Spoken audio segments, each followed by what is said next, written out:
Well, I don't think that the homeless person is giving you the the explanation.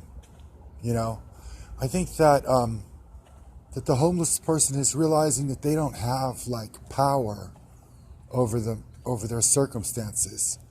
You know, I think the explanation of their situation, of the homeless person's situation, is like that there's something wrong with people when they can't see somebody or think 5 minutes down the road or think five, you know what I mean? People can't even think about how something happens like in the space of 5 minutes, like with a homeless person, like that, that the person is still there, like for 5 minutes or 5 minutes later, that you have the power and that God is talking to you. You know what I mean? And you have the power, like while God is talking to you. And I think that's the one that it is, you know, that that the homeless person is just kind of sitting there and you're sitting around and you have the power and they have the power and we have the power, but we're all just sitting around doing nothing. And I think that's the one that it is. And the homeless person doesn't have the power to communicate, you know, like that.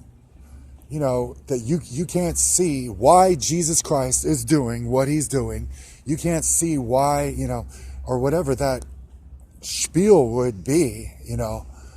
But like I'm walking down the street and, you know, everything stays the same, like the bricks like on the walls, like everything stays the same, like in the scenery, like the alleyways or the sidewalks, like even 20 years or 20 years later, it'd be the same bricks in the sidewalk, you know.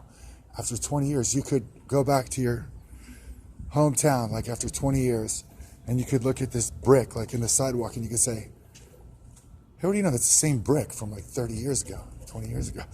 You know what I mean? But the homeless person is not like this, does not become like that particular, like same brick, like in the sidewalk. You know what I mean? However many years pass by and everything like that. Um, and it's it's